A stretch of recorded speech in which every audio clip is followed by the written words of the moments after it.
ఏ కార్యక్రమాలు చేపట్టాలి, ఎలా ముందుకు వెళ్ళాలి, ఏ ఇష్యూస్ టేకప్ చేయాలి, ఇవన్నీ డిస్కస్ చేసుకోవడానికి కాంగ్రెస్ పార్టీ అధ్యక్షురాలిగా నేనే పశ్చిమ గోదావరి జిల్లాకు రావడం జరిగింది.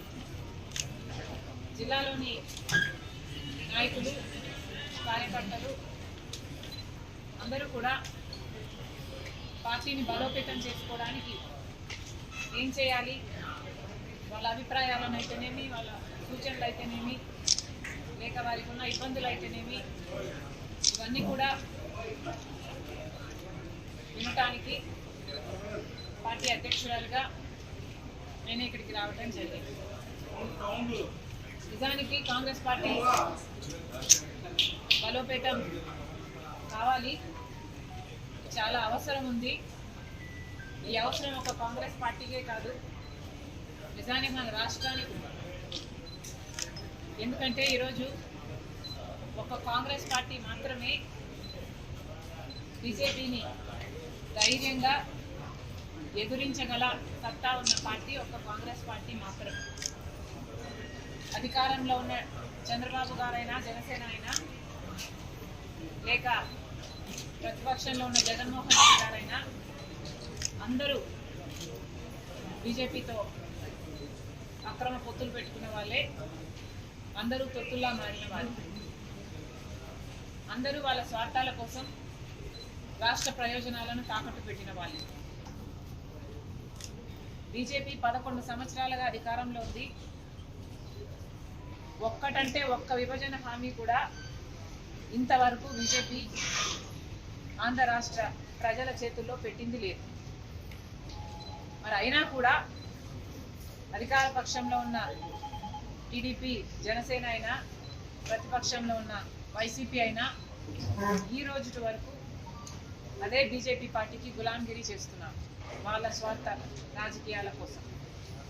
ఇప్పటికి ఈరోజు యాజ్ ఆన్ డేట్ చూసినా కూడా ప్రత్యేక హోదా 10 సంవత్సరాలు ఇస్తానన్న మోడీ గారు అసలు ఆ ఊసే లేకుండా పోయింది. పోలవరం ప్రాజెక్టు జాతీయ హోదా ఇచ్చి కానీ పూర్తి చేసే బాధ్యత కేంద్రానిదైతే, అది మన విభజన హక్కు అయితే, ఇప్పటికీ కూడా రాజశేఖర రెడ్డి గారు ఉద్దేశించినట్టుగా 45 మీటర్ల నీటి నిల్వతో ప్రాజెక్టు కట్టరట, 41 మీటర్లకు దాన్ని కుదిస్తారట, కేవలం 83,000 కుటుంబాలకి R&R ప్యాకేజ్ మిగిల్చుకోవడానికి.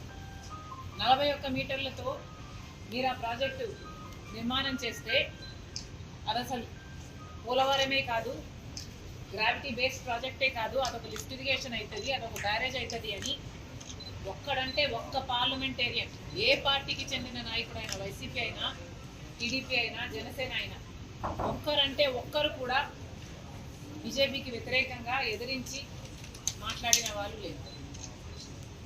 పోలవరానికి ఇంత అన్యాయం జరుగుతున్నా కూడా 30 లక్షల ఎకరాలకు నీళ్ళు ఇచ్చే ప్రాజెక్టు పూర్తిగా నాశనం అయిపోతున్నా కూడా finance minister on the floor of the house ఇది 41 మీటర్లకి అయితేనే మేము నిధులు ఇస్తాము అన్నట్టుగా మాట్లాడుతుంటే ఒక్కరంటే ఒక్కరు కూడా లేచి ఆంధ్ర రాష్ట్ర ప్రజల ప్రయోజనాల కోసం మాట్లాడింది లేదు.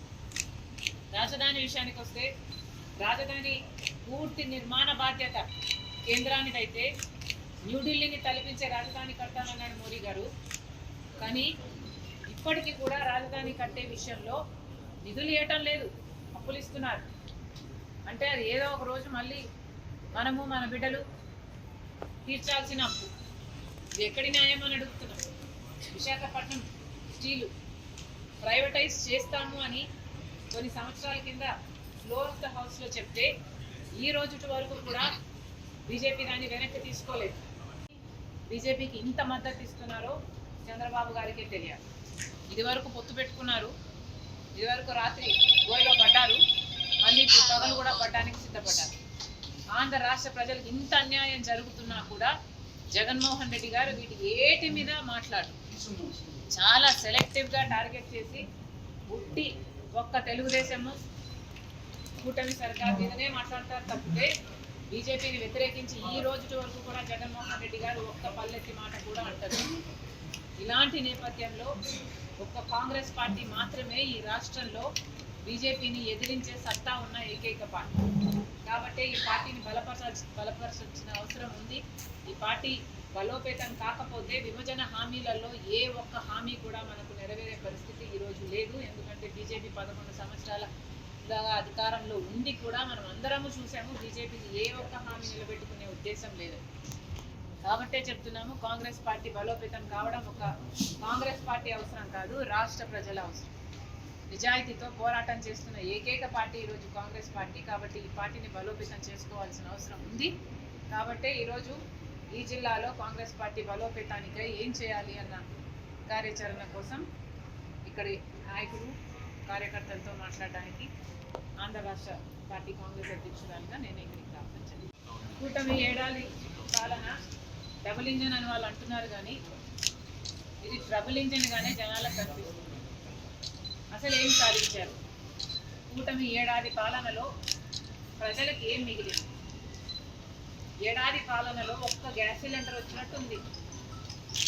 ఒక్క గ్యాస్ సిలిండరే, ఒక్క గ్యాస్ సిలిండర్ తప్పితే ఏమీ ఇవ్వలేదు చంద్రబాబు గారు.